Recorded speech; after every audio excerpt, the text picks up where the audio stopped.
Hello friends, welcome to our channel. In this video we are going to discuss the part 3 of Macbeth, जो कि अपन पहले 2 parts discuss कर चुके हैं। ये थर्ड पार्ट है जिसमें अपन detailed act wise scene wise जो समरी है with quotations, important quotations we are discussing here. So now let start the part 3। अपन ने पहला पार्ट और सेकंड पार्ट देखा। फर्स्ट पार्ट में मकबेथ हमें जो स्टार्टिंग में दिखाया गया था कि जो कैप्टन था स्कॉटलैंड के राजा डंकन का, मकबेथ था और साथ में को कैप्टन बैंको था। तो वो बैटल को जीत लेते हैं। उसके बाद उनका मुलाकात बिचिस से हो जाती है। इसके बाद डंकन का मर्डर हो जाता है एक्ट सेकंड में। एक्ट थर्ड में बैंको को भी मार दिया जाता है। उसके बाद अपन एक्ट 4 देखते हैं। एक्ट 4 और सीन फर्स्ट।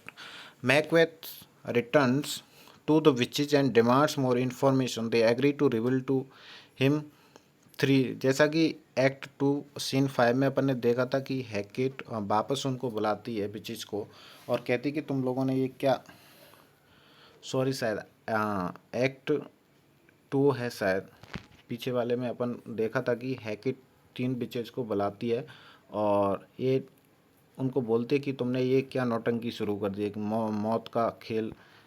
तुमने मकबेथ से क्या बोल दिया कि वो अब मौत का खेल खेल रहा है। तो वो उनसे वापस बोलती है कि जाओ अब तुम जाके वापस फिर मैकबेथ से मिलना। तो यहाँ पे मैकबेथ फिर एक बार 3 विचेज से मिलता है। It turns to bitches and demands more information. They agree to reveal to him 3 apparitions. वो उसके सामने 3 भूत प्रकट करते हैं जो उनसे ज़्यादा पावरफुल होते हैं। तो यहाँ से 3 apparitions निकलेंगे। वो अलग अलग घोषणाएं करते हैं किसके बारे में, मकबेथ के बारे में। मकबेथ अब यहाँ पे जो ये जानना चाह रहा है कि मुझे और इन्फॉर्मेशन चाहिए। तो सबसे पहले निकलता है अ हेलमेटेड hat. This apparition warns beware Macduff beware the thane of 5। Thane of 5 कौन था यहाँ पे, मैकडप था। तो पहला जो अपैरिशन निकलता है वो कहता है कि तुम मैकडप से सावधान रहो। दूसरा निकलता है bloody baby. The second illusion delivers this warning, Macbeth can not be harmed by any man born of women. दूसरा अपैरिशंस होता है वो एक ब्लडी बेबी होता है, एक बच्चा होता है जो कहता है कि मैकबेथ का वो कोई इंसान कुछ भी नहीं बिगाड़ सकता जिसने एक औरत से जन्म लिया हो। तीसरा a crown child holding the branch of tree. एक हाथ में शाखा लिए हुए एक एक ऐसा बच्चा जिसके सिर पर मुकुट है वो निकलता है। वो कहता है this third apparition promise that, यह जो तीसरा भूत है ये बोलता है Macbeth will not be defeated until Birnam wood a forest near his castle comes to Dunsinane hill, the hill on which Macbeth castle is built. तो ये लास्ट वाली ये सारी अपैरिशंस हैं, जो 3 अपैरिशंस है ये 3 उसको बिवेयर करते हैं मकबेथ को। तो लास्ट वाली है इसमें कहता है जो थर्ड अपैरिशन है वो कहता है Macbeth will not be defeated. Macbeth का जब तक नहीं हराया जा सकता जब तक ब्रिनम वुड चलकर कहाँ तक नहीं आ जाता, डंसिनेन हिल तक नहीं आ जाता। ब्रिनम वुड पास में ही था कासल के और डंसिनेन हिल पे मैकबेथ का किला बना हुआ था। तो जब तक वो यहाँ तक नहीं आ जाता तब तक मैकबेथ को कोई नहीं हरा सकता। एक्ट 4 सीन सेकंड देखते हैं। Lady Macduff wonders why her husband abandon her and gone so hastily to England. यहाँ पे क्या होता है, जो मैकडफ होता है वो जल्दबाजी में इंग्लैंड चला जाता है और अपने बच्चे और अपनी बीवी को यहीं पे छोड़ जाता है। तो वो ये उस पर आरोप लगाती है कि why he has left us in so hurry. She observe that, वह ये ऑब्जर्व करती है even when our actions are not traitors our fear can make us look like traitors. यहाँ वह ये कहती है कि जब हमने कुछ किया ही नहीं है, देशद्रोह जैसा हमने कुछ किया ही नहीं है, तो उन्होंने ऐसा क्यों किया, क्योंकि जो हमारा डर है वो ही हमको ट्रेटर्स घोषित कर सकता है। डर से ही इंसान क्या बन जाता है, ट्रेटर्स। तो वो जो हमारे अंदर डर है उससे हमको क्या बोला जा सकता है, ट्रेटर्स बोला जा सकता है। Regardless of her husband true intent Lady Macduff tells her friend Ross that he has betrayed her and his children and that he may in fact be a coward. वो अपने रॉस होता है, Ross से यहाँ पे वार्तालाप होता है उसका लेडी मैकडफ का। तो वो उस पर उससे कहती है कि उन्होंने हमको धोखा दिया है, अपने बच्चों को और मुझे धोखा दिया है। ऐसा कौन करता है? वो एक कायर है। Lady Macduff and all of her children are brutally murdered in their undefended castle by Macbeth henchman. अब इसी में सीन 2 में ही लेडी मैकडफ और उसके बच्चों का मर्डर कर दिया जाता है मैकबेथ के द्वारा। क्योंकि जब वो वहाँ से लौट के आ जाता है ना, विच इज जो अपैरिशंस बोलते हैं, तो फिर वह मैकडफ की सारी संपत्ति को हड़प लेता है और उसके बच्चों को और उनको मरवा देता है। Scene 3, Macduff meets with Malcolm in England. Macduff जाके इंग्लैंड में मालकम से मिलता है। Malcolm confides in Macduff that he Malcolm is lustful and greedy. अब होता क्या है, जैसे ही मैकडफ इंग्लैंड में पहुंचता है तो सबसे पहले मालकम को अचानक से मैकडफ पर बिलीव नहीं होता। तो सबसे पहले वो उससे ऐसी बातें करता है, ऐसे लगता है कि मानो कि ये मुझे इस पर जल्दी से भरोसा नहीं करना चाहिए, क्योंकि पता नहीं मैकबेथ है वो किसी चालाकी से मुझसे और बदला लेना चाहो। तो वो यहाँ पे खुद को लस्टफुल बताता है, ग्रीडी बताता है। Malcolm wonders if Macduff could support his right to the throne knowing that his evils would make Macbeth look white as snow and innocent as a lamb. वह ये जानना चाहता था कि जो मैकडफ है, जो मैकडफ है वो एक वाइट एज स्नो, जैसे स्नो होती है उस तरह वाइट होना चाहिए, इनोसेंट एज अ लैम की तरह इनोसेंट, क्योंकि मैकबेथ भी पहले ऐसे दिखता था। At first Macbeth reassures Malcolm, suggesting that no one can be as evil as Macbeth has been in his short reign. Soon, though, Macbeth admits that not only is Malcolm not fit to be king, he is not fit to live. अब यहाँ पे Macduff रिश्योर्स Macduff Malcolm को बहुत सारी जगहों से reassure करा देता है, क्योंकि वो बहुत सारी अपने अंदर बुराइयां बताता है, कि कहता है कि एक राजा बन जाओगे आप तो आप इन सारी चीज़ों को तो आ, प्राप्त कर ही सकते हो। लेकिन वो फिर बोलता है आगे चल के कि आ, मेरे अंदर इतनी बुरी लालसा है कि तुम्हारे साम्राज्य की सारी जो औरत वगैरह हैं वो मेरी लस्ट को समाप्त नहीं कर सकती। तो फिर वो कहता है कि इससे तो अच्छा है कि मैकबेथ के ही शासन में हमारा रहना सही है, इसलिए तुम भी Malcolm not fit to be king, Malcolm तुम भी किंग बनने के लिए लायक नहीं हो, he is not fit to live, और तुम तो जीने के लायक भी नहीं हो, इतना तक बोल देता है। Malcolm confesses that he was only testing Macduff's loyalty. अब यहाँ पे बोल देता है कि मैं आपकी लॉयल्टी को टेस्ट कर रहा था। Malcolm is pleased that Macduff has shown himself to be loyal to Scotland, not just to whoever happens to be on Scotland throne. अब यहाँ पे मालकम उससे हैप्पी कर लेता है। मैकडफ हैज शोन, मैकडफ अपने आप को लॉयल, स्कॉटलैंड के प्रति लॉयल घोषित कर देता है। Not just to whoever happens to be on Scotland throne, क्योंकि जो कुछ भी हो रहा था वो सब गलत हो रहा था। Act 5 scene first. अब यहाँ से एक्ट 5 शुरू हो जाता है। एक्ट 5 में लेडी मैकबेथ हमें एक पागल के रूप में दिखाई देती है। Lady Macbeth's maid has summoned a doctor to try cure Lady Macbeth of sleep walking, क्योंकि मैकबेथ जो लेडी मैकबेथ है वो यहाँ पे स्लीप वॉकिंग नाम की बीमारी से ग्रसित है। जो उसकी मेड होती है वो डॉक्टर को बुलाती है। The doctor observe that lady Macbeth seeming be wakefulness and absolute unawareness of anything happening around her is quite unnatural. Remember, Macbeth has murdered sleep. होता क्या है यहाँ पे, डॉक्टर होता है वो ऑब्जर्व करता है कि वो during sleeping what she is speaking, वह क्या बोल रही है जब वो, तो बहुत सारे रिवील्स जो फैक्ट्स है उसके अंदर दबे हुए थे वो सबको बाहर निकाल देती है, कि कैसे इन्होंने हत्या करी थी, वो सारा कुछ यहाँ पे बोल देती है। Lady Macbeth mention the murders of Duncan, Banquo and Macduff, यहाँ पे वो सारा कुछ बोल देती है। All the while such scrubs her hands trying to wash away imaginary villain that her guilt causes her to see out damned spot. ये वाली लाइन बोलती है, this reminds us what Macbeth says in act all can all get Neptune's ocean washed Duncan's blood from my hands. Lady Macbeth replied that a little water will clear us of this bloody day. हमने देखा था पहले, यानी act second में जब उसका murder हो जाता है डंकन का, तो मैकबेथ बोलता है can all great Neptune's oceans wash his hands. वह कहता है कि क्या नेपच्यून्स का जो सारा जल है वो मेरे हाथों को धो सकता है।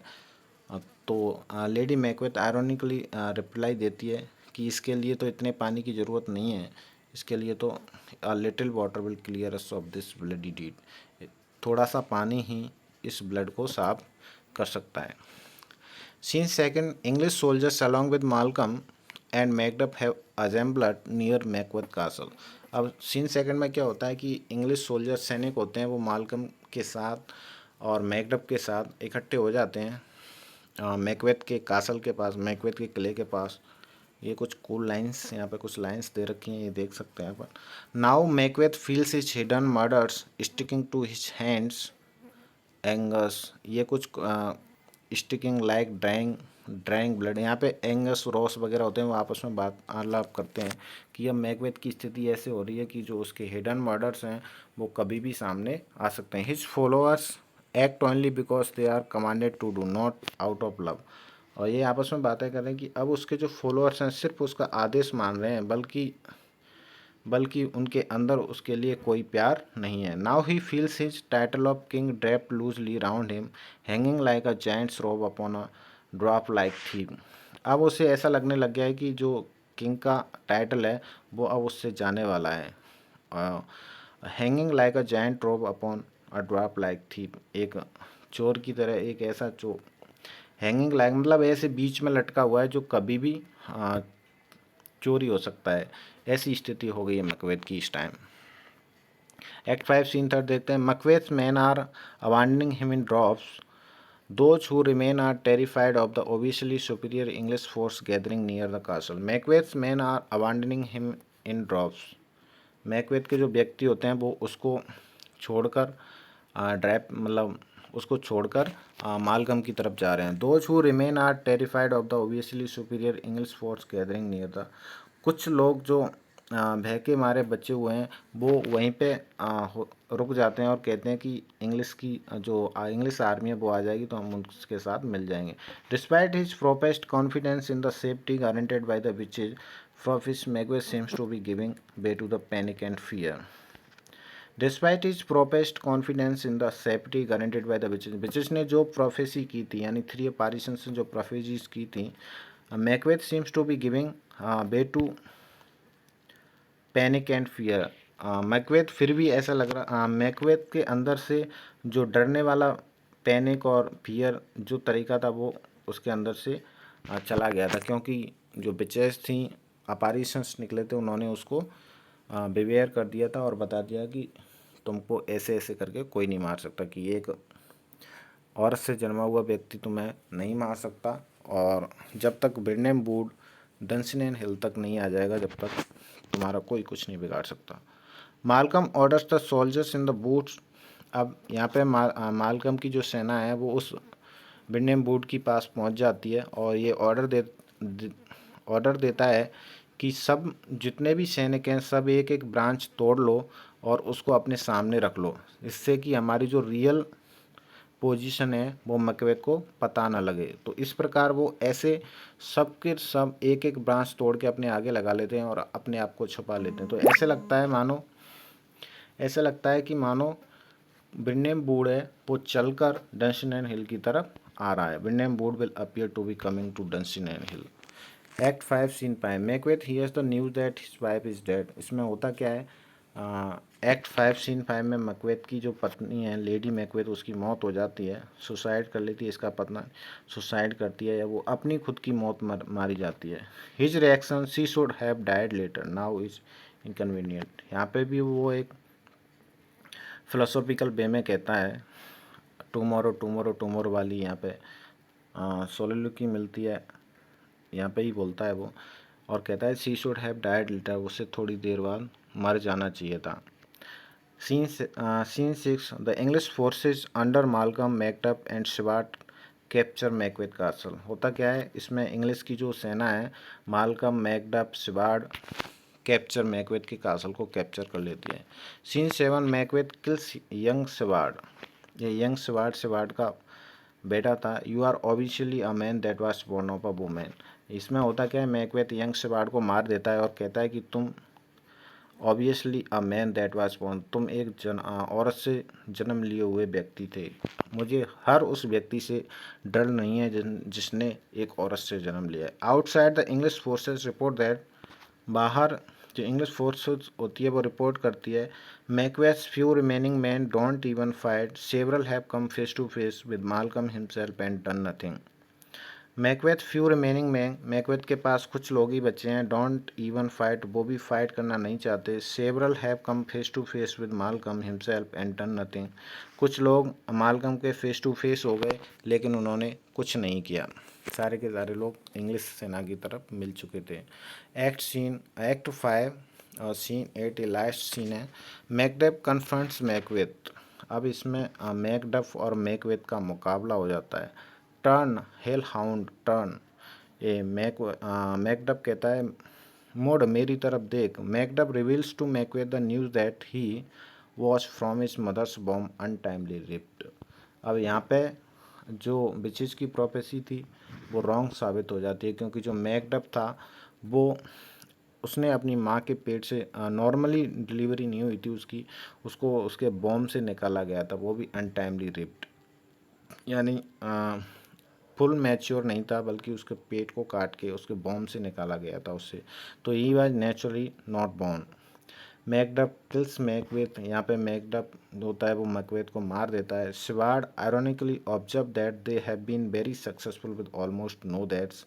शिवार्ड आयरॉनिकली मतलब एक आयरनी वे में ये ऑब्जर्व करता है कि हम लोगों ने बिना कुछ खोए, मतलब ज़्यादा बिना लोगों को मारे हमने ईजिली किले को हासिल कर लिया। Malcolm immediately assumes his rightful place as king. Malcolm अब यहाँ से तुरंत ही अपने आप को राजा घोषित कर देता है। तो इस प्रकार मॉलकम और इंग्लिश की सहायता से, इंग्लिश फोर्सेस की सहायता से मैकबेथ के किले पर अधिकार कर लेता है, यानी अपनी जो किंगडम था उसको वापस से पा लेता है और मैकबेथ को मार दिया जाता है, मैकबेथ मारा जाता है। तो इस प्रकार से इस ट्रेजिडी का अंत होता है, ब्यूटीफुल ट्रेजिडी है। अब इसमें ऐसा कहा गया था ना कि जो बैंको के the following information explains how the sons Banquo went on to be king of Scotland as foretold by the witches. जैसा कि विचेज के द्वारा कहा गया, तो इसमें ऐसा कहा जाता है कि बाद में बैंको के जो पुत्र थे वो ही रियल में इसके वो बने थे, स्कॉटलैंड के राजा बने थे। तो इसमें कुछ उसके बारे में हिस्ट्री के बेसिस पे दिया गया है, तो ये आप लोग रीड कर सकते हैं, इसका स्क्रीनशॉट लेके आप शॉर्ट नोट्स बना सकते हैं और पढ़ सकते हैं। तो thank you guys, I hope you will get it and enjoy hopefully. Thank you well.